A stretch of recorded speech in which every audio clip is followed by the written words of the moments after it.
Saludos amigas y amigos y bienvenidos a una edición más de A la Raíz, el programa donde invitamos a expertos y catedráticos en distintos temas para discutir a profundidad todos aquellos asuntos que usted quiere conocer en detalle. En esta ocasión contamos con el doctor Jorge Suárez Cáceres, catedrático auxiliar del programa de justicia criminal y profesor tanto en sus programas de bachillerato como de maestría, y también coordinador de nuestro programa, nuestro centro en Cagua.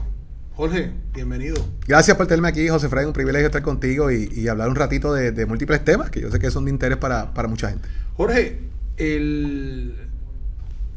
ha ocurrido un hecho que ha conmocionado al país, que es el asesinato de Gabriela Nicole Prats, que ocurrió el pasado 11 de agosto del 2025 y donde hasta el momento han sido acusadas madre e hija. Estamos hablando de Elvia Cabrera Rivera y de Antonieshka Avilés Cabrera.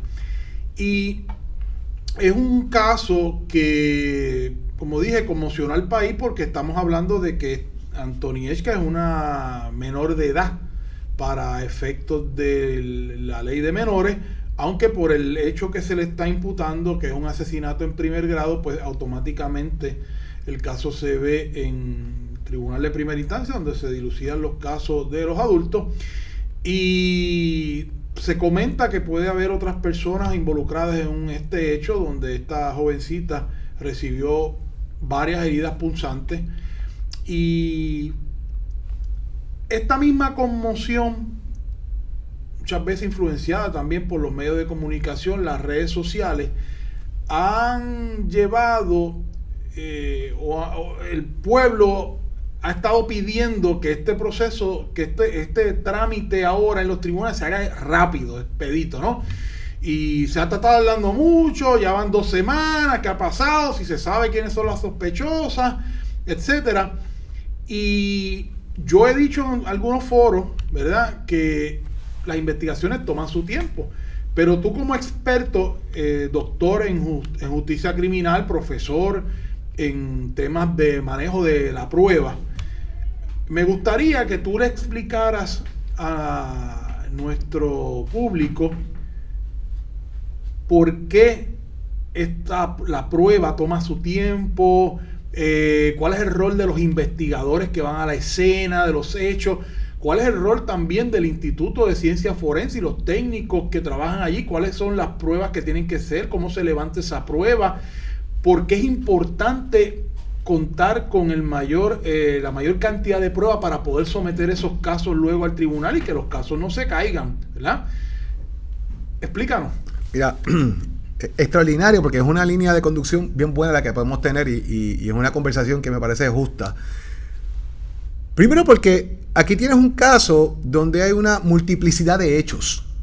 No solamente es el elemento de las heridas punzantes que provocan eventualmente la muerte de Gabriela Nicole, es también otros hechos que alegadamente ocurrieron allí porque no se han sometido cargos a esos fines todavía, de una restricción a la libertad en el caso de la madre, de una apropiación ilegal de un vehículo y de otros elementos que ocurrieron allí. Además, hasta destrucción de prueba. Destrucción de prueba también. Porque la escena no solamente es en el desvío donde ocurrió esto, también la escena es en el vehículo. ¿Dónde ocurrió esto? Para que la gente sepa. En un desvío en Aybonito, es el desvío norte de Aybonito, que es el que sale del pueblo. Si usted viene de Calle hacia Aybonito, usted llega a ese desvío para entrar al pueblo de Aybonito. Se estaba suscitando una actividad de fin de año, ¿verdad? Fin de verano, inicio escolar del municipio, y estas jóvenes tuvieron un común acuerdo de encontrarse allí. ¿Quiénes son las jóvenes? En este caso, las imputadas de delito, Antonieshka y Gabriela Nicole. Okay. De ahí ahora se desprenderá, José Efraín y todos los que nos están viendo, cuáles son los hechos de por qué se vieron ahí. Porque se han dado muchas historias. Y ahí es donde llega el problema.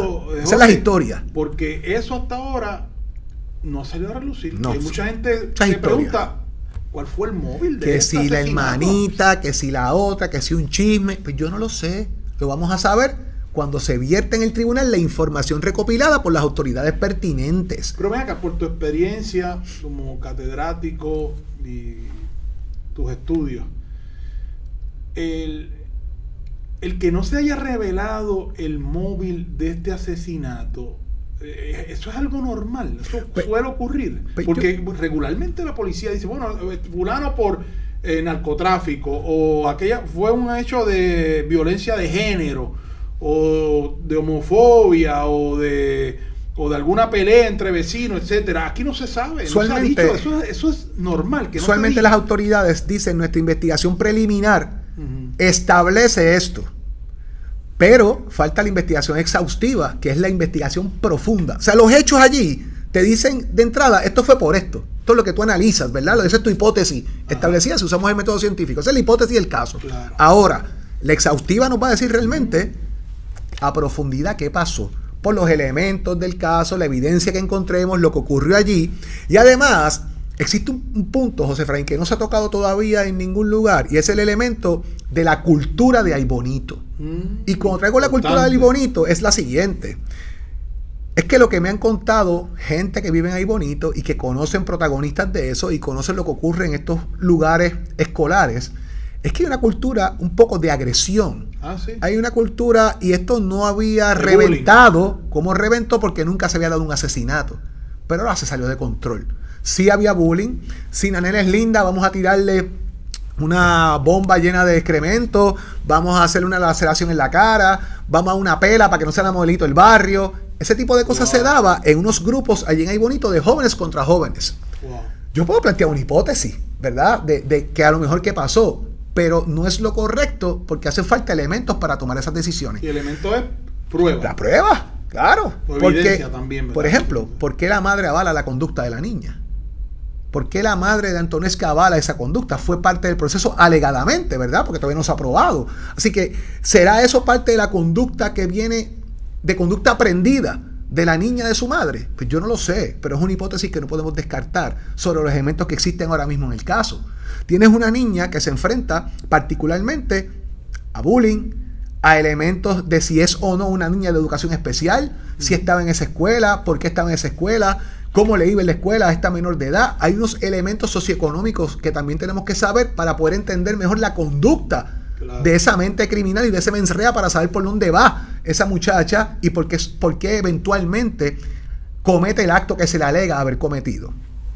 Partiendo de esa premisa, no es el elemento de que la policía inmediatamente diga esto fue lo que pasó. A mí me parece que también, como hay otros menores alegadamente involucrados, la policía lo está cogiendo con calma. Claro. Y el Departamento de Justicia también, que en mi parecer haciendo lo correcto, claro, para poder tener los elementos de juicio necesarios y no dañar el caso que tienen contra Antonesca, involucrando desde ya a los otros menores de edad en el caso. ¿No? Y que aquí el delito que se le ha imputado tanto a la madre como a la hija es asesinato. Asesinato no prescribe. Eso es todo. Por lo tanto, no. El sensacionalismo, muchas veces impulsado por los medios de comunicación y las redes sociales, pues tiene que tener algún tipo de influencia en los agentes investigadores, claro, porque pues son políticos, ¿no? También. Y en los eventuales jurados, si esto llegara a jurados, claro, también. Y esto puede dañar una investigación. Claro, totalmente, ¿no? Porque la prisa es mala consejera, siempre lo ha sido. En la medida que tú dejes una evidencia sin levantar, en la medida que tú no investigas algo correctamente, y la prisa hace lo que te motiva a llevar la investigación a cabo, la vas a dañar. Por ejemplo, aquí un alegato de que se utilizó una cuchilla que estaba escondida dentro de una peinilla. Eso es un alegato. ¿Qué encuentro ahí? ADN de quien le estaba cargando. ADN de la sangre de la persona a quien se le enterró la cuchilla. Sí, cabello, se va a encontrar un montón de cosas ahí. Cabello, sangre, sudor. Eso se queda ahí. Si esa forense tiene que haber embalado eso de manera correcta, llevarla al instituto y que pase la investigación necesaria para ello. Para proteger la cadena de evidencia. Toda la cadena de evidencia tiene que anotarse desde que se levanta, qué agente la anotó, a qué hora, dónde lo llevó, a quién se lo dio, cómo fue todo ese proceso para que llegue allí y ciencia forense haga su trabajo y lo devuelvan para custodiarlo, ¿verdad? Que es el proceso que se hace al fin y al cabo. Pero también tienes que haber hecho eso en el carro. Porque si hubo una apropiación ilegal del vehículo, ¿verdad? Y los que vayan a levantar el carjacking, pues lo harán en su medida y como lo harán, ¿verdad? Pero si aquí no hubo un elemento constitutivo de carjacking, pues de mi punto de vista fue una apropiación ilegal, ¿verdad? Ilegal. Porque el carro estaba ahí, me monté y me fui. No se lo robé a nadie porque no lo forcé tampoco. Así que es un debate de cómo radicarán el cargo al fin y al cabo. Pero esa apropiación ilegal, si el que se montó ahí tenía las manos llenas de sangre, hay huellas ahí. Claro. La persona se monta en el carro. ¿Y qué es una persona cuando se monta en un carro rápido? Ajuste el espejo. Pues si ajuste el espejo, deje huellas. Toque el guía, el cambio. Todo eso tiene huellas. Puede caer un cabello. Ahí viene. Hablaste, botaste saliva. Están los secretores ahí encima. Así que van a levantar todo el ADN posible dentro de ese vehículo para hacer entonces una correlación de huella, de saliva, de sangre y de cualquier otra cosa que encuentren en el vehículo que pueda correlacionarse con los presuntos imputados del caso. Además de que en el proceso de allanamiento en una de las propiedades encontraron ropa que tenía sangre. Pues señores, se va a correr una prueba de esa sangre, a ver si es la misma que está en el cuchillo, si es la misma que encuentran en el carro, si es la misma que encuentran en la ropa de la otra. Son heridas, si es una herida de defensa o heridas o que posteriores recibe, o heridas que recibe incluso los victimarios, ¿verdad? Porque en defensa, en esa lucha pues recibió algunas heridas de defensa o de la víctima. Pues eso puede haber producido evidencia también en el carro o en el área donde ocurrieron los hechos. Haberla producido porque cuando analicen el cuerpo de la niña, parte del sistema forense de la niña es determinar la causa de muerte. Pues se determina que son las puñaladas, dónde fueron, qué puñalada fue la que le causó la muerte, fue porque se desangró, fue porque cogió un órgano vital, pero también le van a verificar las uñas, le van a verificar las manos, a ver si las uñas tienen ADN de la otra persona porque le rasgó la piel o le dio un golpe. Si queda algo ahí, le van a verificar la boca, o sea, todos los elementos que tú puedas usar para defenderte y saber eventualmente que puede haber ADN, lo van a buscar porque van a hacer una correlación entre uno y otro para compararlo y saber si tiene compatibilidad o no. En la escena de los hechos, regresando a... Tú me dijiste que es una carretera. Una carretera, es correcto, un desvío. Ok, ¿y qué evidencia o qué prueba, si alguna, tú crees que se pudo haber recopilado en ese lugar? Allí puede haber ropa, allí va a haber manchas de sangre, y la mancha de sangre, cuán grande era, porque eso va a determinar dónde cayó, en este caso la niña. Deben haber marcas de automóviles, marcas de goma de carro, ¿verdad? Porque se estacionaron vehículos allí y salen de allí también. Allí se debe encontrar, probablemente vas a encontrar cabello en el área.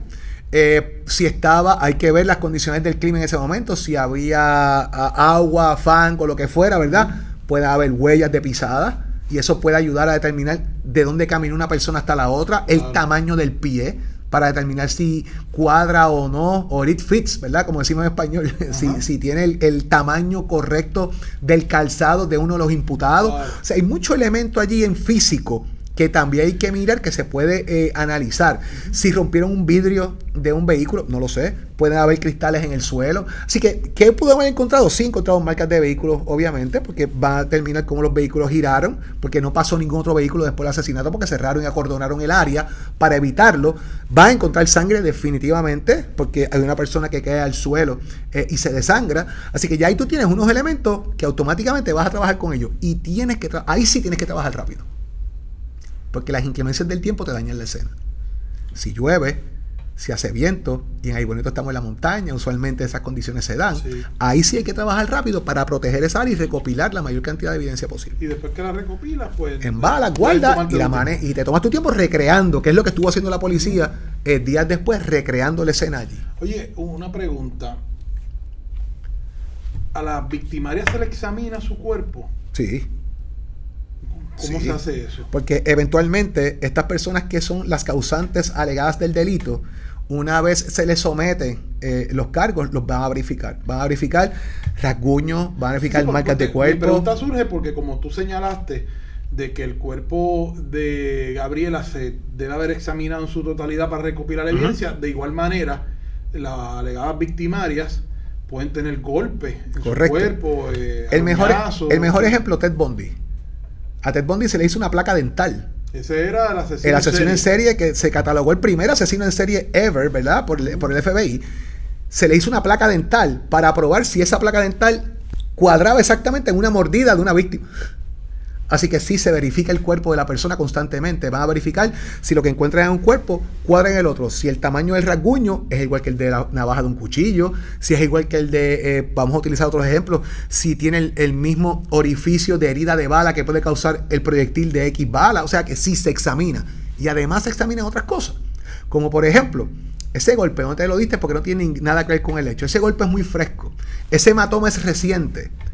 Y si pasaron días desde el evento a donde yo te estoy investigando, al momento que te estoy investigando, y hay cosas frescas en el cuerpo, significa que hubo otras circunstancias. Quizás alguien te golpeó, alguien discutió contigo. Peor aún, deliberada para tratar También pude haber yo cambiado la narrativa y marcarme, pero el hematoma no te puedo decir exactamente cuándo te lo diste, pero sí te voy a decir por el color. Quizá eso lleva un tiempito ya, o es más fresco, o es más viejo. No te puedo decir que fue ayer o fue antier, pero sí por el color puedes determinar que es un hematoma bastante fresco o es un hematoma viejo.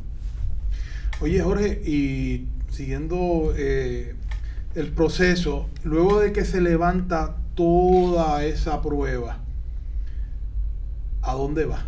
¿Va a la policía? Ajá. ¿Va al Instituto de Ciencias Forenses? ¿Quién mantiene la cadena de evidencia? ¿Qué es lo que ocurre? En este caso la mantiene el Departamento de Ciencias Forenses, porque hay elementos biológicos. O sea, que eso que sale muchas veces en las películas, de que la meten en una Ziploc, le ponen la inicial y la ponen en el locker del policía, eso no pasa así. Okay. En este caso, Ciencias Forenses llega al lugar, ¿verdad? Una vez eso ocurre, llega un fiscal que se apodera de la escena en gran medida, ordena en el orden que van a ir levantando, Ciencias Forenses está allí, recoge lo que necesita para llevarse, se lleva el elemento biológico y ellos lo custodian. Y le dan la custodia necesaria y la custodia correcta. Si tiene que estar en una nevera a cierta temperatura, si tiene que estar de esta manera, tiene que estar de la otra, para preservar esa evidencia porque eventualmente la van a utilizar. Otros elementos de custodia pasan en alguna instancia a lo que es el Departamento de Justicia, que resguarda esa evidencia porque la van a utilizar eventualmente en el caso. Muchas de ellas fotografías, hasta tanto y en cuanto necesite tener físicamente esa evidencia allí. Pero Forense es quien custodia la mayoría de esa evidencia hasta tanto y en cuanto se vaya a someter el caso y la policía y fiscalía la traigan a colación. Okay. Entonces, esta evidencia que se recopiló en Aibonito pasa a Ciencias Forenses. Alguna puede estar bajo la jurisdicción del Departamento de Justicia o el resguardo de justicia. En Ciencias Forenses, ¿qué ocurre? Comienzan los análisis. Si es sangre, van a ir al laboratorio de serología y van a comenzar a hacer las pruebas de sangre para establecer compatibilidad. Tipo de sangre. Okay. Si es A positivo o AB, ¿verdad? Vamos a establecer el tipo de sangre. Tiempo en que llevaba esa sangre, porque pueden determinar, ¿verdad? Por la rigidez de la sangre, el tiempo y otros elementos adicionales. Pueden establecer compatibilidad, porque voy a coger la sangre del cuchillo con la sangre que levanté en el guía. Y vamos a ver si tiene compatibilidad. Y de repente van a establecer, bajo los parámetros que establecen las máquinas que se utilizan allí, si hay compatibilidad o no la hay. Mira, esta sangre es de la misma persona. O esta sangre no tiene nada que ver. Vamos a encontrarlo. Y hay múltiples muestras. Y van analizando muestra por muestra, por muestra, por muestra. Encontré cabello. Vamos a sacar el cabello de la peinilla. Cabello del carro. Cabello. Vamos entonces a hacer el mismo proceso constantemente. Y lo repiten una y otra vez. Aparte de que tienes la evidencia principal del caso, que es el cuerpo de Gabriela Nicole. Es donde más evidencia vas a recopilar. Ya ese es el cuerpo, el cadáver, tengo que decirlo así, de toda persona, y tú me corríes, pero el conocimiento que yo tengo, claro, ¿no? Que está en una edad y unas circunstancias que no debió haber muerto, o todo el que muere en un accidente o una situación de violencia se somete a una autopsia. Sí, va el patólogo. ¿Qué hace el patólogo? Para establecer ese punto, hace desde que comienza hasta que... Para establecer ese punto, que me parece importante separarlo. Si hay una muerte natural, Ciencias Forenses tiene una máquina, que es un escáner, que simplemente va a poner el cadáver ahí, lo va a leer como si fueran a hacerle un análisis de MRI, un CT scan a una persona, pasan el cuerpo, lo leen y automáticamente esa máquina va a leer las capas del cuerpo. La ósea, va a entrar... Hay gente que no sabe eso. Va a entrar a lo que son los huesos, va a entrar a las capas medianas de la piel, la dermis, la epidermis, y va a seguir subiendo en todas las capas de la piel hasta llegar a la parte de afuera de la piel. Estableciendo ¿qué? Profundidades de un puñal, de un proyectil, de una entrada de un proyectil. Pero eso pasa solo y únicamente cuando tenemos una muerte natural. Que utilizan esa máquina. Para corroborar que es natural. para corroborar que es natural, porque, vamos, establecieron que esta persona, como pasó hace unos días atrás en un municipio cercano, que una persona fallece camino al hospital, ¿verdad? Y entonces, pues esa persona va a forense, porque tienen que verificar que realmente la condición de muerte fue que tuvo un fallo en el corazón, y esa es la causa de muerte, pero la llevan esa maquinita. Ahora, todo asesinato, todo cuerpo, todo cadáver involucrado en un caso de crimen va a tener autopsia. ¿Qué es eso? Pues hay una figura que se llama el patólogo forense, que es una persona que estudia medicina, un médico, como bien dices, que se especializa en establecer razones de muerte, utilizando múltiples herramientas que hay allí. Así que van a utilizar, y voy a ser un poco gráfico en lo que voy a explicar, ¿verdad? Pero este programa es para eso. Van a utilizar el cadáver de la joven, van a utilizar la ropa con que venía también la joven, la van a colocar en una camilla al lado, donde está ella. Ella está en una camilla, que es una camilla diseñada para aguantar el cadáver, mucho peso, y también esa camilla tiene unos orificios. Son en aluminio. Y tienen unos orificios por donde va a pasar agua, porque el cadáver eventualmente se va a limpiar, ¿verdad? Y también el cadáver va a botar sangre, porque hay que drenarlo, ¿verdad? Y sacar todos los fluidos que tiene en el cuerpo. La ropa se coloca en una camilla lateral, se coloca el cadáver desnudo y comienza el proceso de abrir y ir viendo qué tiene ese cadáver. Y que le hacen una forma de Y o Y. Se hace una Y para poderlo coser, y en la parte de la cabeza se levanta lo que se le llama el cup, ¿verdad? Que va exactamente encima del centro para poder sacar el cerebro. Y en ciertos casos medirlo, pesarlo. Eso se coloca de nuevo, se cose y seguimos para adelante. El cuerpo, cuando se abre en esta forma hacia abajo. Como en Y, ¿no? En una Y, así, y baja. Se abre hacia afuera para romper el área del esternón, las costillas, que eso rompe, hay que romperlo para poder trabajar los órganos internos. Y ahí es que entonces, porque el patólogo, por ejemplo, puede determinar, en este caso se ha comentado de que la niña muere de una herida directa en el corazón. Correcto. Pues entonces, porque eventualmente el patólogo acude al tribunal y tiene que declararle que esta persona murió. Tiene que sacar su informe. No fue una muerte natural, sino que fue una muerte violenta, por ejemplo, y por una herida en el corazón. Escribiendo todo lo que pasa allí. Porque es un informe. Además se está grabando. Hay cámaras grabando la autopsia. Que tampoco es como que dejamos hacer la autopsia por acá y yo escribo lo que yo quiero y nos vamos. Hay cámaras grabando la autopsia en el Instituto de Ciencias Forenses de Puerto Rico. Se va documentando cada cosa, se va escribiendo. Si es en el corazón, el cuerpo de ella de por sí debe tener un orificio que se tiene que ver a simple vista dónde entró ese cuchillo o el objeto punzante que haya sido que provocó esa herida en el corazón. Porque es también importante determinar con qué fue la herida, ¿no? Es importante porque si yo, y ahí hago un paréntesis, si yo incauté una cuchilla, incauté un destornillador, incauté un machete, incauté un palo de golf, lo que sea que incauté, que tenga un elemento filoso, una punta, yo tengo que saber que el diámetro, el tamaño, el filo tiene que caber exactamente en esa herida. O sea, la profundidad, diámetro, espesor, grosor, distancia, tiene que ser exacto. Porque si tú todo eso es medible. Todo eso es medible. Todo eso es medible porque automáticamente lo que hace es una comparación. Esto mide tantas pulgadas. La herida que yo tengo desde la piel, pasando de dermis, epidermis, cubriendo todos esos párpados hasta llegar a donde estaba el corazón, son tantas pulgadas. Sí, tiene espacio para haber pasado. Ok, el filo es igual al diámetro o el grosor de la herida. Sí es igual. Pues, si Larry camina en 4 patas, es perro. Así que por ahí va ese tema, ¿verdad? De cómo tú vas haciendo la asociación un poco de cada uno de esos elementos forenses. Así que en la autopsia, cuando abres el cadáver, empiezas a ver eso. Si la herida, cuán profunda es la herida. En este caso, como es un cuchillo alegadamente, si la entrada es la correcta, si llegó al corazón, a qué parte del corazón. También. Porque puede llegar a una arteria, puede llegar a la bolsa que hay en el corazón. Es más, hay casos que se han dado, José Efraín, y a los que nos ven, que han enterrado un puñal en el corazón y no ha habido sangre. Porque el puñal lo dejan enterrado, no lo sacan. Y no lo pueden sacar. Y entonces, al dejarlo ahí, la bolsa que tiene el corazón, lo que hace es que se aguanta toda la sangre ahí dentro y el puñal sirve como de un corcho, como un tapón. Wow. Así que lo que hacen los forenses es no toquen el cadáver hasta que lleguemos a forense. Una vez en forense, todo el mundo se prepara para sacar ese puñal, porque lo que va a salir es un montón de sangre a presión, ¿verdad? Así que eso también ocurre.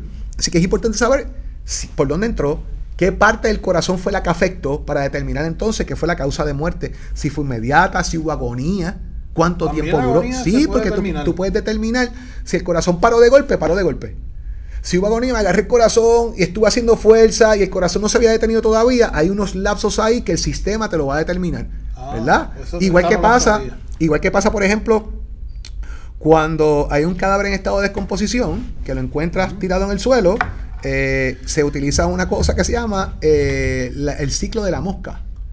Ahí entran los entomólogos. Exactamente, que si hay huevos, que si hay larvas, que si los insectos, y tú puedes determinar aproximadamente el tiempo que lleva ese cadáver muerto, ¿verdad? Esas son cosas que se utilizan, y forense parte de muchas instancias de ese tipo de análisis, utilizando ahora la tecnología. Obviamente no tenemos que llegar a los tiempos de antaño, que era cuando se utilizaban estos tipos de elementos. Una vez eso pase, si hay algo dentro, imagínate que el cuchillo se haya partido, pues queda un pedazo ahí dentro. Eso lo sacan. Lo van a sacar, lo van a pesar, lo van a limpiar, lo van a medir, van a ver si cuadra con el que ellos incautaron y si la pieza le pertenece o no le pertenece. O sea, una serie de procesos que van ahí, lo van a embalar, lo van a guardar, y luego proceden a revisar el resto del cuerpo de la joven, que todo esté en su lugar, que aparte del elemento del corazón, si ese fuese el caso, no hubo algún otro órgano que se dañó que pudo haber provocado esa muerte también, ¿verdad? Una pata en el hígado, un puño en la boca del estómago y le paralizó algo. O sea, hay unos elementos que se van a seguir verificando.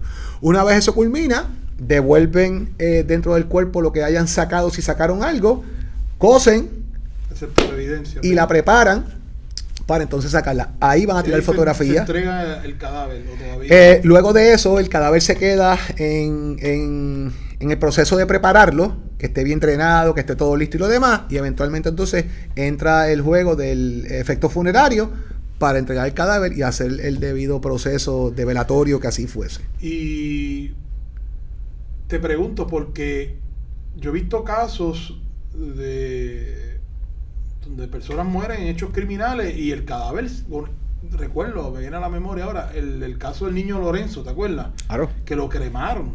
Uh-huh. ¿Hay alguna diferencia? Y igual se de casos donde se exhuma el cadáver para buscar evidencia. ¿Se puede levantar? O sea, en esos dos escenarios, ¿qué pasa? Porque supongo yo que cuando se crema... El caso de Lorenzo es un caso bien complicado. Y cuando es un sepelio tradicional, pues por lo menos todavía queda el cadáver por cierto tiempo, ¿no? ¿Qué me puedes decir de ambos procesos? El caso, utilizando y partiendo de la premisa del caso de Lorenzo, que en paz descanse, ¿verdad? Y otro crimen atroz contra un menor de edad y contra un niño. Un caso que no se ha resuelto, un caso que tiene muchas irregularidades en su proceso de la prueba, evidencia, ¿no? Y de prueba, de cómo se destruyó evidencia, de cómo se alteró la escena. Fue un sinnúmero de irregularidades que provocó eventualmente que no tengamos una persona culpable de este asesinato al día de hoy, luego de tantos años, debido a un mal manejo de evidencia y custodia de prueba. Allí entraba y salía gente, allí pasaron 20 cosas que provocó que ese caso no se manejara correctamente. Entonces creman el cuerpo, por lo tanto la evidencia física, ¿verdad?, de ese cuerpo desapareció por completo. Lo único que debe quedar es la autopsia, fotografías o videos que se hayan tomado en ese momento cuando se hizo esa autopsia, que es la única prueba que debe quedar de eso ahora mismo.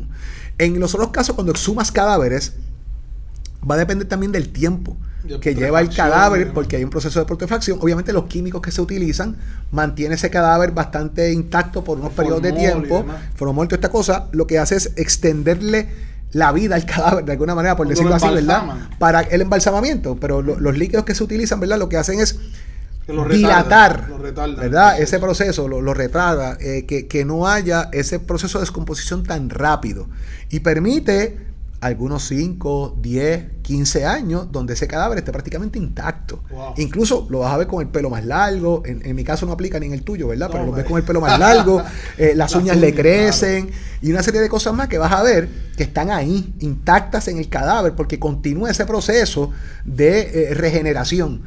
Y sí, se da porque quieren corroborar cosas. Por ejemplo, es que a él lo mataron y el disparo fue en el lado derecho. No, él se disparó él. ¿Y cómo tú lo sabes? Bueno, se disparó él y el disparo es en el lado izquierdo porque era el izquierdo. Vamos a ver si es verdad. Sacan el cadáver, miran y buscan cuál es el origen de entrada y de salida de ese disparo.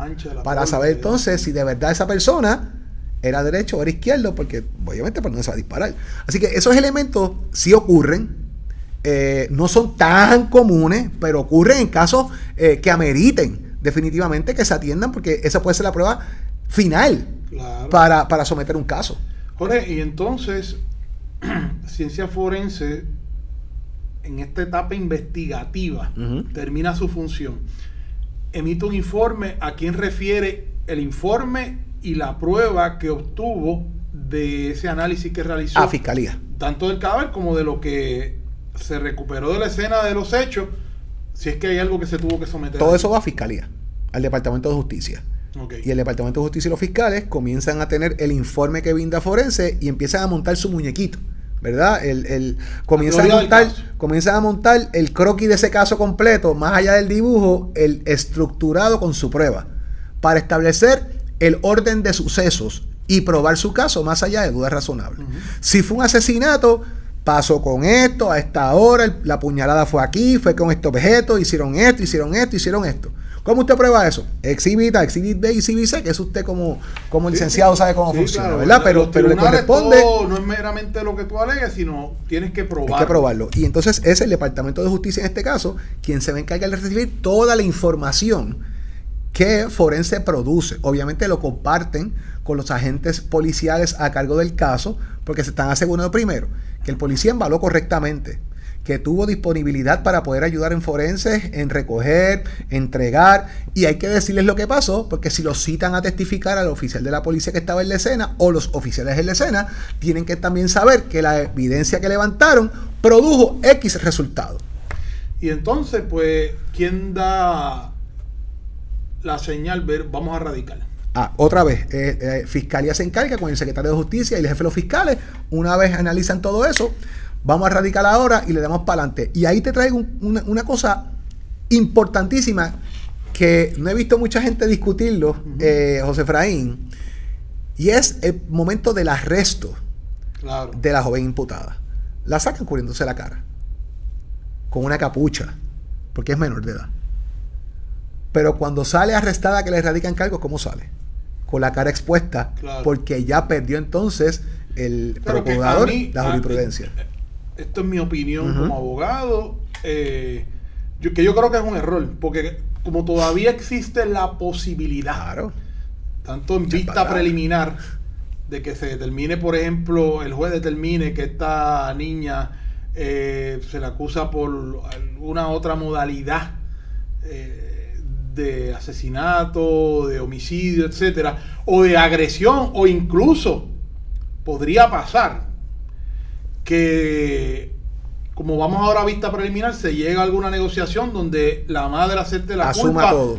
Y la obediencia niña, jerárquica. Claro, porque que la madre diga esto es obediencia jerárquica. Yo lo obligué. No ni siquiera en el patrón de violencia al cual estaba sometida esa niña, que pues que la madre, o sea, pueden haber muchísimas 20 cosas. Situaciones, pienso yo, en el que esta niña, estoy hablando de Antonieshka, desde lo más extremo, que no enfrente cargo finalmente, no se enfrente a un juicio finalmente, o que se reclasifique los delitos imputados y que el tribunal de menores pueda adquirir jurisdicción, y ya todo Puerto Rico sabe quién es esa niña. Así. ¿Verdad? No sé si tú concurres con mi opinión. Por eso es que te hago el planteamiento de la sacas de una manera, cuando la sacas de la propiedad, cubriéndola como niña que es y menor de edad, sí, para efectos judiciales en Puerto Rico, según nuestro Estado de Derecho vigente, pero la expones, porque ya la vas a tratar de esa manera porque le erradicaste un cargo, claro, pero no lo has probado. Claro. Y ahí yo creo que hay una violación eventual sin duda. De lo que es la protección del menor. Claro, ¿verdad? Porque el Estado tiene un deber. Como bien mencionas, puede darse un montón de circunstancias donde logremos probar muchísimas cosas allí, con evidencia, pero si la madre al fin y al cabo asume toda la responsabilidad del acto, puede revertir todo eso hacia la niña y ya el daño lo hiciste. Porque fíjate, tomando esa línea, se puede recopilar prueba de hechos anteriores, correcto, al asesinato, planificación, etcétera. Todo. Pero incluso se podría obtener información, se podría recopilar pruebas, y tú me dirás como experto, para probar, por ejemplo, un maltrato de la madre hacia esta niña, Antonieshka, que tenga alguna relevancia para levantar defensas para ella en el tribunal, o de incluso de eximentes de responsabilidad penal, como la que tú señalas, de la obediencia jerárquica, ¿no? Hay muchos aspectos que se podrían confirmar con pruebas. Por eso tienes 2 abogados que van a tener el caso por separado. Sí, que de hecho yo en programa de radio y en otros foros dije desde el día 1 que era un error que un solo abogado, en este caso una abogada, la representara a las dos, porque aquí podían haber lo que se conoce como defensas encontradas. Claro. Por ejemplo, la Sociedad para Asistencia Legal, que es la que representa el 75% de los casos criminales, en un hecho como ese solamente representa uno. Una sola. Y para que tú veas, lo interesante... Para evitar eso mismo. Vamos las dos, una por un lado, otra para otro, precisamente porque eso es un caso que se va a llevar allí. Y van a tratar de levantar, sin duda alguna, de que la madre tuvo mucho que ver. Si hay un patrón de maltrato, se va a reflejar en la niña, en los análisis que hacen a la niña, en las entrevistas que le hacen a la niña, Antonieshka. Esa es otra prueba que hay que recoger. Aparte. Y puede ser exactamente un argumento de la defensa espectacular para tratar de probar entonces que la madre era la que obligaba a que todo esto pasara. ¿Cuál es el récord de la madre? ¿Cómo fue su comportamiento en la escuela? ¿Es la madre parte de estos grupos que bulleaban en la escuela? ¿Es conducta aprendida de la niña? ¿Lo lleva hacia eso? Pues vamos entonces a hacer un proceso de perfilación criminal de la mamá y perfilación psicosocial, a ver por dónde va ese proceso. ¿Cómo está el elemento económico? ¿Cómo está el elemento de trabajo? ¿Cuán responsable es con su trabajo? ¿Qué pareja tiene? ¿Quién es el padre de la al niña? Igual que tú dijiste en un principio, que la atmósfera, la cultura en el pueblo de Ahí Bonito es importante. Claro. Macro. Hay que ir al micro y analizar esos mismos aspectos. Todos esos elementos. Para Elvia Cabrera, que es la madre de Antonieshka. Oye, y un pueblo espectacular, lindo, se come bien, se pasa bien, hacen buenos festivales, gente buena. Sí, yo creo que parte de la conmoción es que esto haya ocurrido. Pero hay algo allí raro donde eso nunca se había salido de ese nivel de control. Y el que se convierte en un asesinato es lo que ha revuelto literalmente a todo el mundo allí. Oye, Jorge, y te pregunto, esa recopilación de evidencia, vamos a decir, exculpatoria o esencial para la defensa de estas dos personas, de Elvia y Antonieshka, ¿quién la hace? Porque el Estado no va a buscársela. Eso le toca ahora a los abogados de defensa. Con investigadores privados, que los contraten aparte. Hay investigadores forenses privados que los contrata la defensa. Hay uno que conozco que es espectacular y trabaja solamente para abogados de defensa. Y se dedica a eso, a buscar prueba exculpatoria en los récords de las personas y van buscando información que pueda utilizar como perito en el tribunal para revertir la información. O incluso para rebatir la opinión pericial, porque aquí estamos hablando, aquí el patólogo forense va a ir a declarar al tribunal, no se admite sin prueba en contrario. Así, el informe pericial del forense podría incluso venir otra persona así, otro forense que están también en la práctica privada a rebatir lo que está diciendo ese experto de manejo de pruebas, o los investigadores del caso, como tú señalas, que también hay en el campo privado. Así funciona, porque si utilizas, por ejemplo, el caso de Jensen Santos, utilizaron un perito privado. Jensen Medina, sí. para buscar la manera de revertir toda la información que estaba dando Fiscalía basada en los testimonios de los expertos de ciencias forenses de Puerto Rico. Había una persona allí que hacía eso, diciendo eso no es cierto por esto y esto pasó a esta hora, la grabación dice aquí, la grabación dice allá, ¿verdad? Pero las credenciales de la persona, la investigación que hizo. Y el dinero que tiene que tener también la persona, porque no tan solo, aunque aquí todavía no se sabe si la representación legal de ambas va a estar, por ejemplo, la niña bajo la Sociedad de Asistencia Legal, que eso ya se conoce, pero no se sabe todavía ¿quién es la madre? La madre, si va a ser un abogado de la práctica privada o ahora lo que le llaman la práctica compensada, o un abogado de oficio, que para poder llevar a cabo esa, no sé si eso tiene un término, esa investigación por parte de la defensa, ¿no? Sigue siendo una investigación forense de defensa, es lo mismo. Pero para eso hay que contar con claro, capital. Tienes que contar con dinero, definitivamente. Y me parece que ahí hay algo que es un punto también importante. Tú tienes que preparar un camino de defensa. Y tú traías, cuando comenzamos nuestra conversación, un punto que también es neurálgico: la presión mediática. Tú vas a coger ese caso, tú eres loco, ¿cómo tú te vas a meter en ese caso si esas muchachas son culpables? O sea, ya aquí en Puerto Rico, cuando uno habla en la calle con muchas personas, ya aquí pasan un juicio. Sí, que el ánimo está prevenido. Entonces, totalmente por la misma exposición mediática, Jorge. Y ahí, José Efraín, donde está la cosa difícil. Y en otras épocas, porque yo recuerdo otros casos notorios en la década de los 80, por ejemplo, y los 90, no había redes sociales. No había. Pero en el pasado tú te enterabas por las noticias o por el periódico, El Vocero, que era un periódico que en aquella época se destacaba mucho por la crudeza con la que reportaba el mundo le daba también mucho a eso. El Vocero pero ahora tú tienes eso, o sea, era una cuestión más limitada. Sí. No todo el mundo recibía el periódico, no todo el mundo tenía televisión. Pero si te perdiste las noticias, no tenías la cajita que te la grababa para tú verlas por la noche. Y no había streaming. No había nada de eso, pero ahora tienes las redes sociales donde hay periodistas, hay pseudo periodistas, todo el mundo reporta, todo el mundo publica. O sea que la exposición hoy día, muchas veces yo he dicho, y tú me corriges porque tú eres experto, pero yo he dicho que la criminalidad, muchas veces la gente piensa que la criminalidad hoy en día es mayor que la que había en otras épocas. Y yo digo, no, pero si aquí hubo una época que asesinaron a más de 1,000 personas, por ejemplo, bajo la gobernación de Fortuño, hubo un año. 1,400 personas en el 2011. Se mató más gente que en la guerra del Golfo. Y yo recuerdo que para la época de la gobernación de Pedro Rosselló, que ahí hubo todo aquello de la mano dura contra el crimen, hubo años que no llegó a 1,000, pero llegó a casi 1,000. Llegó hasta los 900 en unas instancias. Precisamente fue la época entre el 92 y el 2000, donde el proceso de mano dura también llevó una investigación muy seria al Departamento de Ciencias Forenses, porque los delitos que reportaba tipo 1 de crimen y de asesinato la policía era uno y el de forenses era otro. No había congruencia, ¿verdad? Sí, que se manipulaba la estadística, porque buscaban el tema de estadística para establecer que la policía decía unos números, forense decía otro. Obviamente, ¿a quién le creía todo el mundo? Pues a forense, porque son los que tienen el cadáver de frente y saben lo que pasó.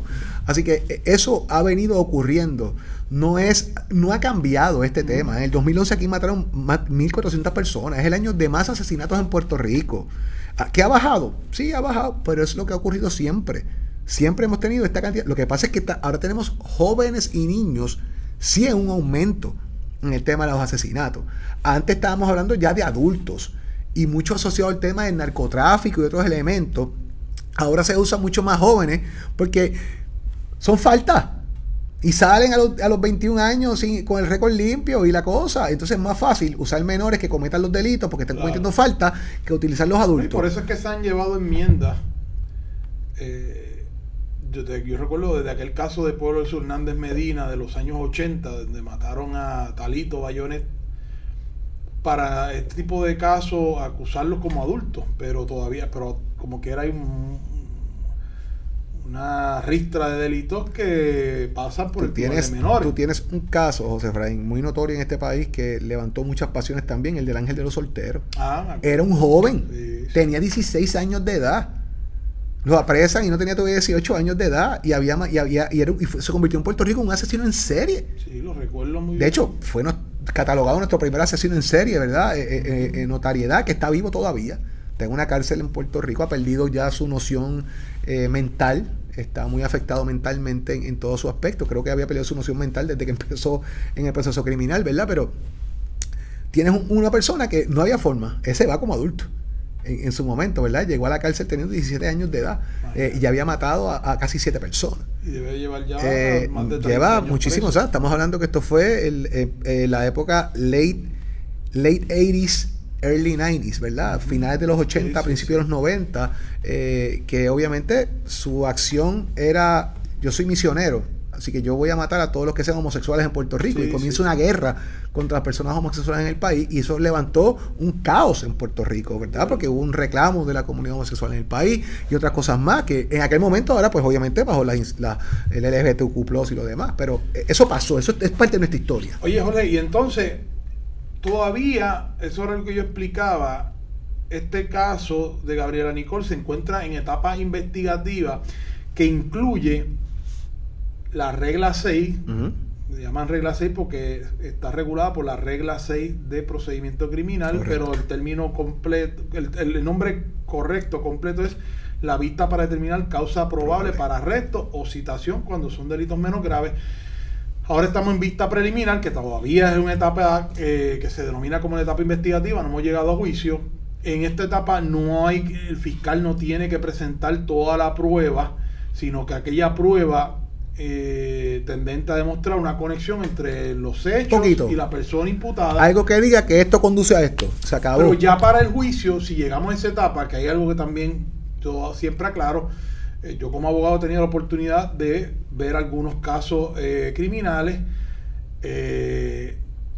Son pocos los casos que llegan a juicio.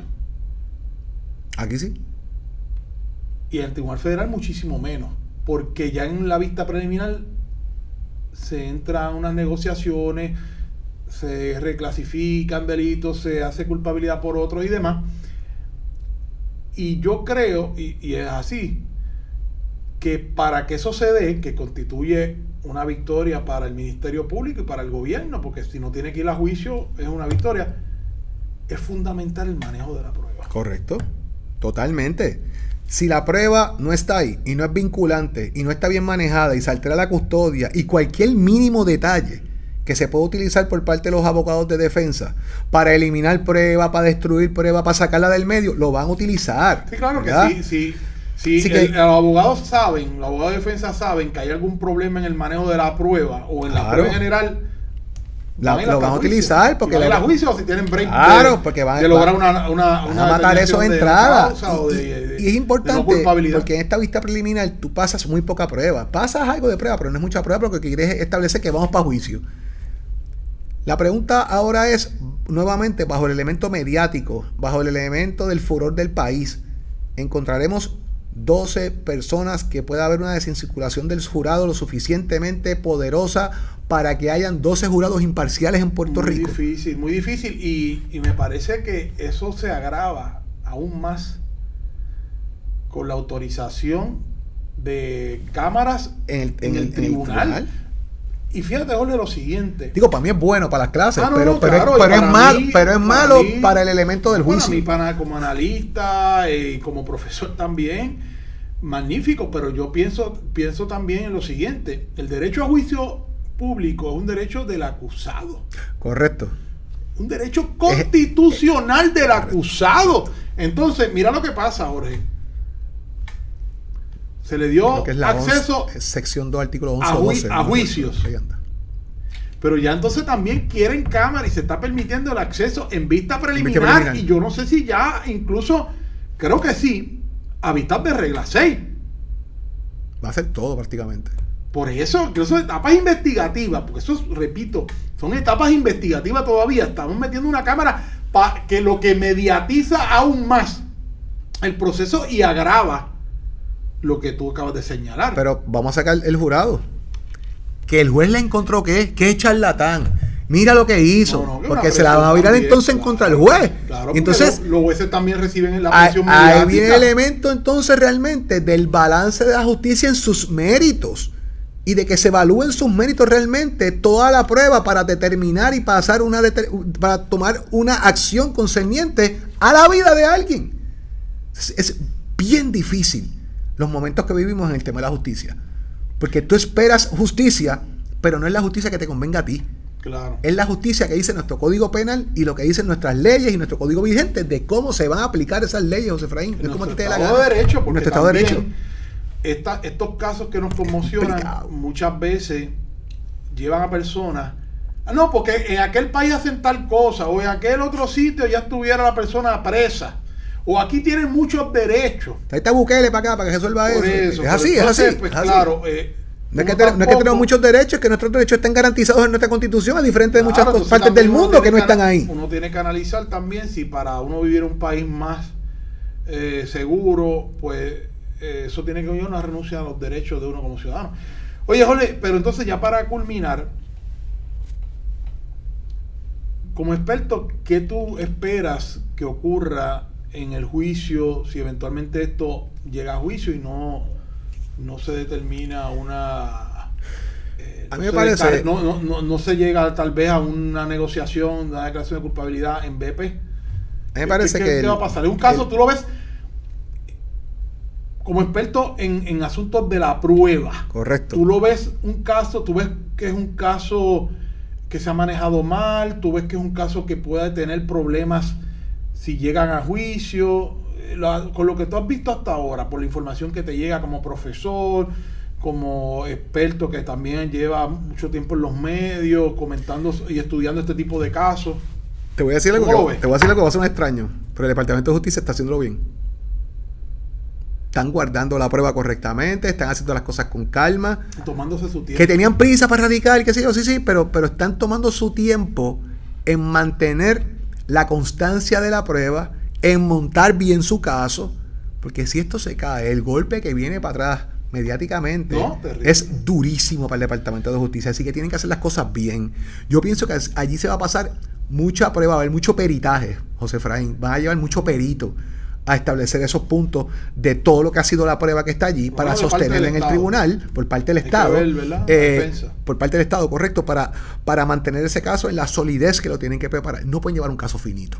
Y me parece que el haber recopilado tanta prueba, en haber estado en varias instancias en el lugar de los hechos, el que la policía haya llevado incluso a la madre de Gabriela Nicole a recrear la escena con ellos, me parece que han ido elaborando el caso de manera correcta para tener la evidencia necesaria y que su prueba sea lo suficientemente robusta y que aguante cualquier golpe en el tribunal para poder eventualmente ir a juicio.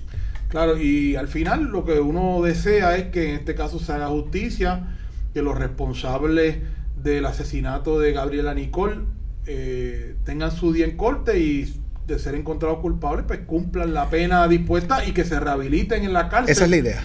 Y que claro, y que todo el proceso se lleve con un buen manejo de la prueba y respetándole los derechos también que tienen estas personas, al igual que los derechos que tienen las víctimas, que en este caso, pues ya Gabriela Nicole no está entre nosotros, pero sus padres, sus familiares también tienen unos derechos como víctimas de este crimen y que el proceso se lleve. Aunque tome su tiempo, son delitos que no prescriben y que, como tú dijiste, si se lleva mal y estos casos se caen, los acusados tienen un derecho también que prohíbe la doble exposición. Y pueden demandar también. Por eso. Pero fíjate, quiero añadir un comentario más, ¿verdad? Porque tú hablaste del proceso de rehabilitación. La justicia criminal no se basa en ser punitivo. Claro. La justicia criminal se basa en la reinserción a la sociedad. Que tuvo una etapa punitiva.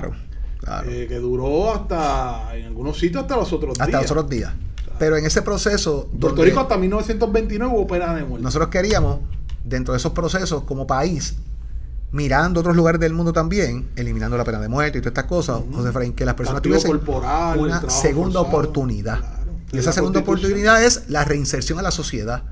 Es que las personas tengan la oportunidad de volver a ser ellos, pero el Estado también tiene que buscar la manera de darle oportunidades a que esa reinserción sea completa. Y esto puede ser tema para discutirlo en otras ocasiones, porque es importante que según cumpliste tu parte de rehabilitarte, yo te dé las oportunidades necesarias para que esa rehabilitación cierre el círculo y sea completada. Y es algo que también se estudia en el campo de la justicia criminal. Hay que trabajar, sí, completamente. Aquí son 4 pilares: la policía, el Departamento de Justicia, tribunales y corrección. Esas 4 cosas tienen que trabajar juntitas para que la reinserción social se dé. Al final del día es el Estado quien tiene que poner su parte para que eso se cumpla. Jorge, ya ahora sí, para finalizar, aquellos que nos están viendo, que le interesen todos estos temas que hemos discutido aquí A la Raíz, ¿qué le tiene que ofrecer la universidad? ¿Qué le ofrece la Universidad Interamericana de Puerto Rico? Nosotros tenemos un extraordinario bachillerato en justicia criminal, investigación criminal. tenemos un bachillerato también en ciencias forenses, investigación forense. Ambos bachilleratos cuentan con 120 créditos de preparación académica para nuestras personas interesadas y estudiantes. Estos bachilleratos se pueden combinar. Por ejemplo, puedes estudiar justicia criminal de un bachillerato y hacer un minor en investigación forense, y así combinas ambas ramas de investigación. De igual manera, si ya usted estudió su bachillerato y quiere hacer estudios posgraduados, hay una serie de maestrías también que incluye una de delitos económicos, que es una maestría espectacular también, una modalidad muy atractiva en Puerto Rico por las situaciones que ocurren con los fraudes y otros elementos que también se están dando. Contamos, José Efraín, con laboratorios de justicia criminal. Tenemos un salón corte, tenemos una escena interior, una escena exterior, donde recreamos este tipo de circunstancias que estamos hablando aquí en la práctica, para usted como estudiante no solamente escuche la teoría, practique precisamente lo que está escuchando en el salón de clase. Y pendiente a las redes sociales de la Universidad Interamericana, porque ofrecemos certificaciones profesionales. Las certificaciones profesionales. El que ha desarrollado esas certificaciones. Correcto. Empezamos ahora. Tenemos las certificaciones profesionales en diferentes temas forenses. Ya ofrecimos hace un tiempo atrás, la vamos a repetir porque hubo demanda de la misma, la de dactiloscopía, que no es otra cosa que huellas dactilares. Las personas quieren saber cómo se recogen, cómo se elabora, cómo se transporta esa huella, cómo se identifican los patrones de huella. Tuvimos expertos trabajando con ese tema. Trabajamos una de comunicación no verbal, que tuvimos precisamente abogados, tuvimos mediadores, muchas personas, que fue espectacular. La vamos a llevar a otros lugares. Nos llamaron de la Interamericana en San Germán también para que vayamos para allá con la certificación. Así que la vamos a estar ofreciendo pronto. Ya para el mes de septiembre vamos a empezar con nuevas certificaciones. Cómo deponer correctamente en corte, la vamos a estar ofreciendo. Vamos a estar ofreciendo sobre crímenes económicos. Vamos a ofrecer patrones de sangre, cómo identificar los patrones de sangre luego en una escena criminal. Así que pendiente a las redes sociales de la Universidad Interamericana de Puerto Rico, que ahí van a estar colocados esos anuncios para que usted pueda participar.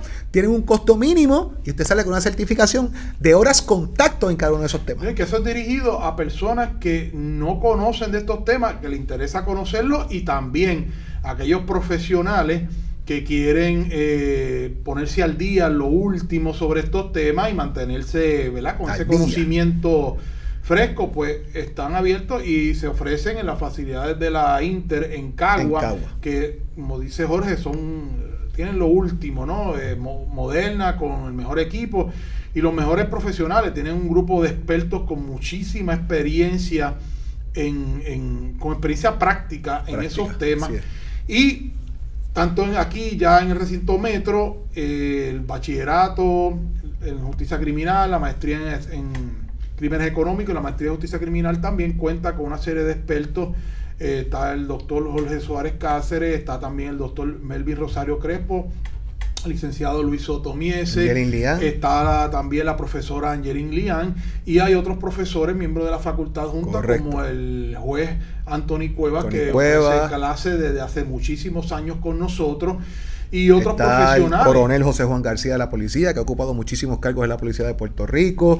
Tenemos varios abogados que también fueron jueces, que están colaborando con nosotros. Tenemos expertos en muchísimos temas que se encargan de tocar temas puntuales, porque dominan eso, y lo que queremos es que usted salga dominando precisamente cada uno de estos temas. Además, José Efraín, para los que estén interesados, tenemos los convenios de práctica supervisada en diferentes instituciones, como lo es el negociado de la Policía de Puerto Rico, ahora nuevamente Policía de Puerto Rico, donde usted va a hacer una práctica supervisada en el cuartel general o en una de las comandancias adscritas a la práctica, igual el CAVIC, el Centro de Víctimas del Crimen de nuestra institución, la Universidad Interamericana, y estamos ya prontitos a firmar, estamos ya en los últimos detalles, así que te vas a enterar ahora aquí también tú, de que tengamos un convenio de práctica con el Instituto de Ciencias Forenses y probablemente con asistencia legal también, que lo estamos trabajando a ver si logramos esos convenios para beneficio de los estudiantes. Así que todos aquellos interesados pueden ir a la página del recinto metro, que es metro.inter.edu,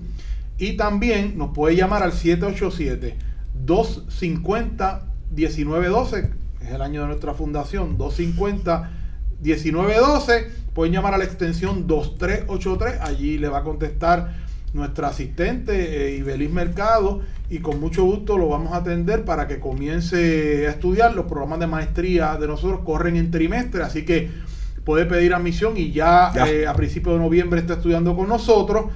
o los de bachillerato que corren el semestre en agosto. Ya comenzamos, podría, si viene en estos días, todavía en admisión tardía, sino para comenzar sus estudios en enero. Así que no deje pasar esta oportunidad. Jorge, muchas gracias. Gracias a ti por la invitación. Por estar con nosotros en A la Raíz y llevar un poco de tu conocimiento a toda nuestra audiencia, que yo sé que está ávida de conocer sobre estos temas, no de parte de Leguleyo, sino por parte de expertos como tú. Así que gracias. Jorge, el doctor Jorge Suárez Cáceres, le agradezco muchísimo haber estado aquí con nosotros. A ti por la invitación. Tema, porque hay muchísimos temas. Buscamos por ahí, venimos a hablar de todas las cosas que estén pasando en el país. Claro que sí. Muchas gracias y hasta una próxima ocasión en A la Raíz.